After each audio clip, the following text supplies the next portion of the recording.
Welcome back. I'm Tedward, and today, thanks to McGovern Ford in Lowell, Massachusetts, we're driving the Ford F-150 Lightning, Ford's electric pickup truck. This one has the standard range battery with a 230-mile range. You can get an extended range battery that puts that up to about 320. It has dual motor, so all-wheel drive, motor in the front, motor in the rear on every trim level, and the only way to get this truck is with the short bed and the quad cab at the moment. Maybe they'll do something different in the future, but right now this is how they are configured. But one of my favorite things about this truck is in the suspension, because it has an independent rear suspension, making its road manners and handling just that much better.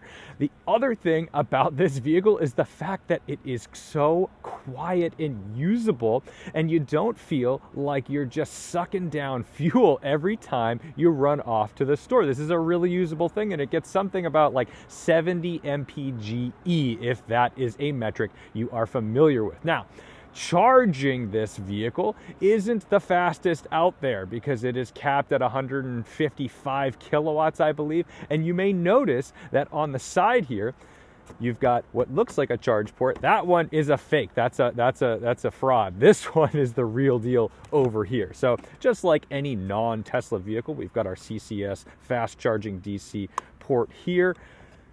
And you know what to do. You go to your Electrify America stations. You can charge at home if you've got level 2 charging, or you can just plug it into the wall and really slow charge it at the house. But other than the fact that this does not consume any fuel, it has some really convenient features, because essentially this is just a giant battery pack. And that means that you can power your tools, your things, your chargers, whatever you need in this thing. And because it does not have an engine, you get this giant 400-liter space up front. Now, I didn't have to memorize that it's 400 liters because it tells me right here, and there's a false floor that can hold 400 pounds, and under here there's like a little smuggler's box for your charging stuff and all that goodies. But this is really lovely because in most pickup trucks, unless you have a little stowaway in the bed, you don't get trunk space. The Honda Ridgeline famously has a little bit of trunk space in the back, but you don't have to keep things in the cab. You can actually move things up front, and this is sizable and usable space. And like I said, this thing is just a rolling battery pack. You've got outlets that you can just plug anything into, USB, USB-C. And Ford expects this to be usable workspace because there's even a light button right here that will illuminate this entire thing. So you could have some tools set up and ready to go. Now, as a photographer on the go, this is a nice feature for me, because if I'm charging batteries, or, you know, we've got a lot of stuff going on when we go on some big film shoots, this could be really nice to have in the toolkit. Otherwise, I think the Lightning's a pretty handsome car. This one's an ice blue, and I do dig the lighting setup on this. And I think you do have to have good lighting on a Lightning. And the logo, fantastic. I love the blue and the lightning bolt in the middle.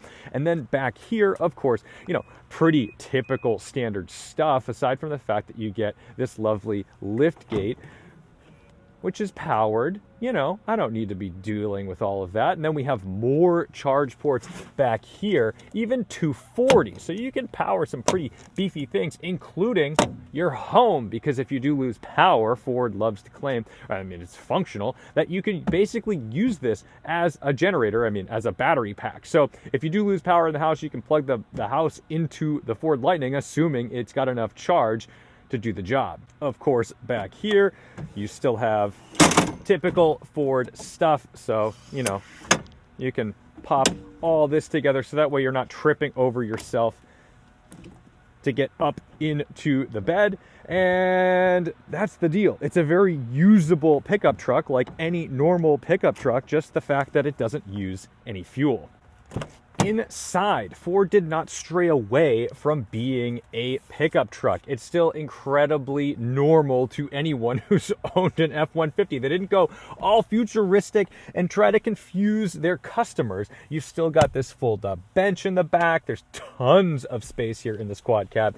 You've got charge ports, you know, all your typical F-150 things, aside from the fact that you've got the Ford Mach-E screen up front. So that infotainment system is really the only difference that I've noticed from driving the vehicle to a typical F-150. You've even got your little folding shift lever. So they didn't do some fancy EV shift lever. They left it alone. So that way anyone transitioning from a gas-powered F-150 to this isn't going to feel like they're in unfamiliar territory. It's just the mode of power delivery. So let's jump in, take it for a drive, and see how it handles. A big, fun display happening when you open the door to let you know you're in something special. Pretty smooth graphics doing the job and telling us we've got 67% range, 131 miles. This one also comes equipped with a Bang & Olufsen system and, you know, nice, reasonably durable interior because this needs to be your work truck. So being the standard range vehicle, this one can only tow 7,700 pounds. If you get the extended range, it can do about 10,000 pounds. And it should come as no surprise that towing is kind of the Achilles heel of these EVs at the moment. It does reduce that range to about 100 miles. We've seen lots of testing on these things. And yeah, it's not ideal for towing, but that might be a worthy sacrifice to make if you're not big on towing and you just need the functionality of a pickup truck in your day-to-day life. And before I forget, this should be one size fits all because everything is adjustable, including the pedals, which is great. So, you know, some people have short legs, some people have long legs. They're trying to build this for literally everybody.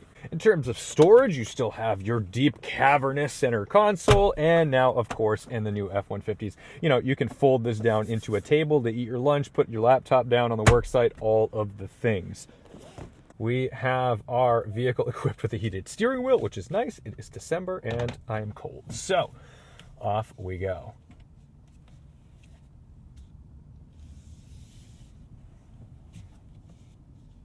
Let's see how she gets out of the hole.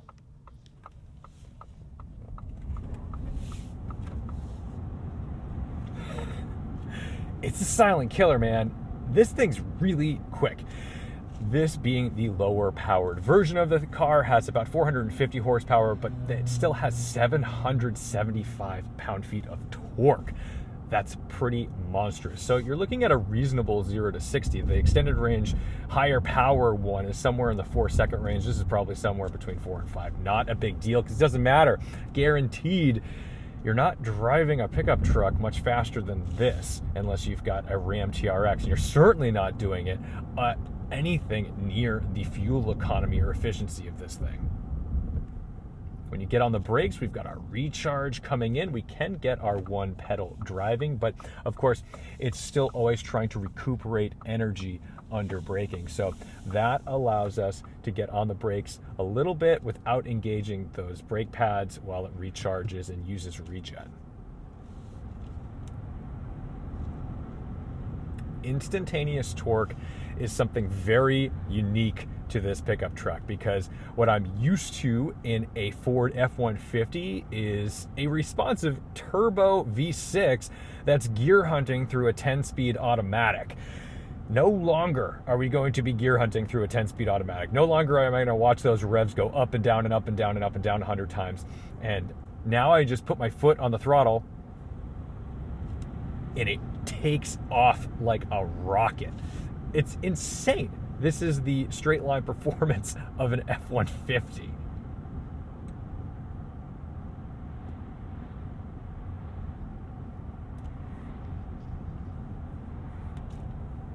Now, this infotainment screen, it's, man, I don't know. Ford always made this look like a little bit unfinished, but I also appreciate the simplicity of it. So, you know, I can take it in both worlds. It's okay.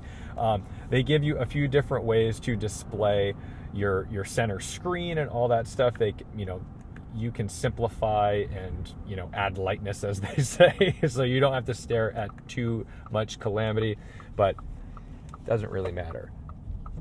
Steering ratio, what a pretty day it is. Steering ratio is going to feel pretty similar to anything that you're used to in a Ford F-150. You've definitely got to put in a bit of lock to get it around a corner. But I'm just alarmed at the handling capability of this vehicle because it actually gets around a corner okay.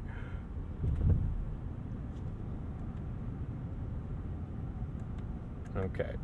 I don't want to play with the screen. There we go.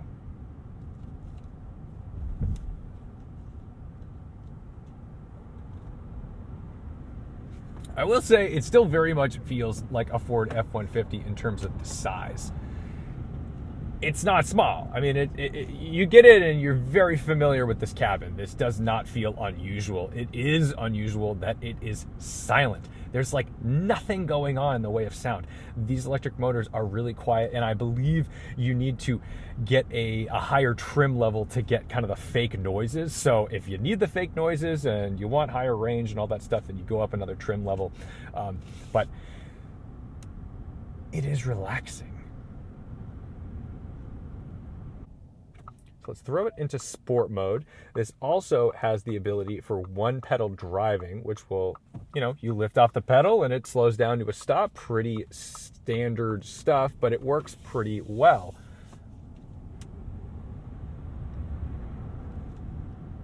Off the pedal, it's regen braking, doing its thing.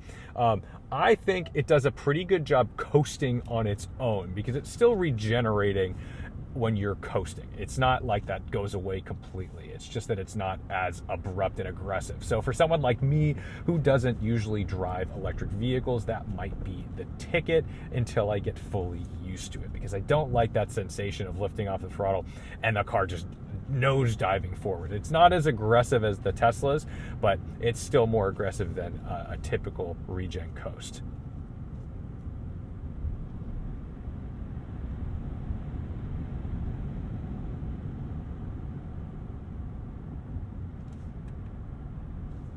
So we can get all kinds of different screens, our tire pressure, our trip odometer, all that kind of stuff.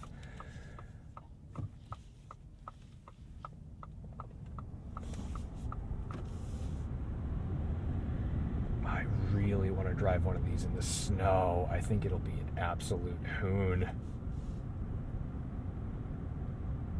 This is a pretty big deal for Ford. The F-150 is a massively high volume seller for any car company, let alone Ford.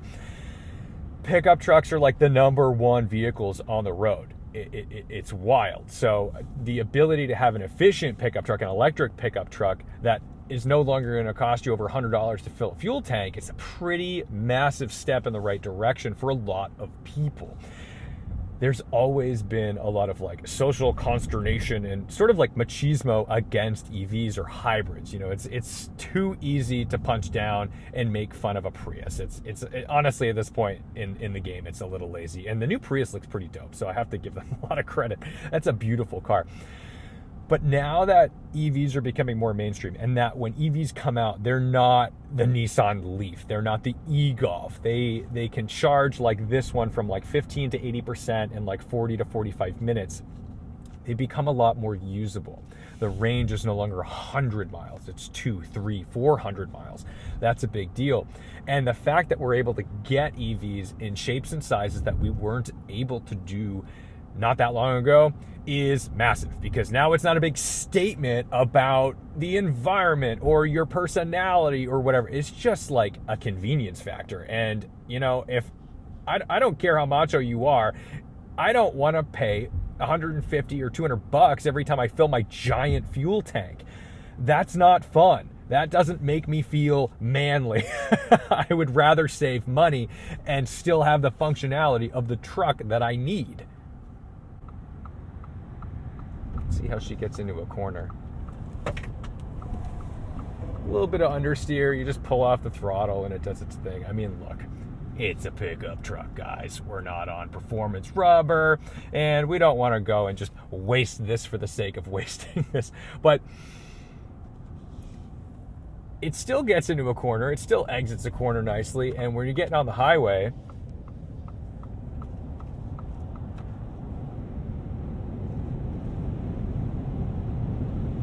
gets you up to 80 nice and quickly. When you are on the highway, you're greeted with a refined, quiet cabin. It's lovely. You're not getting bashed over the head with gear hunting up and down hills. You're not listening to that internal combustion engine. You're not smelling. The worst is when you've got a really high mileage work truck and you're just thinking about like, ooh, let's play a game. What's that smell? Is that burning oil me or him?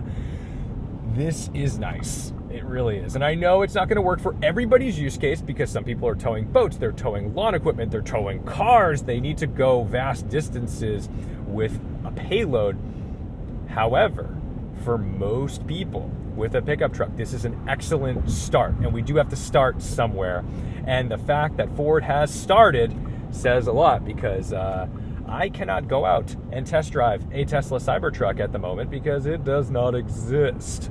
This does. So kudos to Ford for building a pretty sensible, usable, familiar F-150 with an electric powertrain, and appreciate the independent rear suspension. So thank you so much to McGovern Ford in Lowell for tossing me the key to this F-150 Lightning. Thank you guys for watching, liking, commenting, and subscribing. Let me know what you think about these things. Is this what you want? Is this something that you would see yourself driving?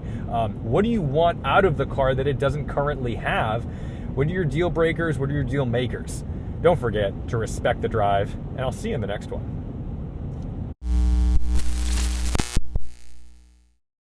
It's plow season. I wonder how many people are going to put plows on their Lightnings. That would be interesting. It'd be kind of nice to plow in this thing. I don't know what the limitations are, or if there are any limitations, but if there are, you guys can let me know in the comments.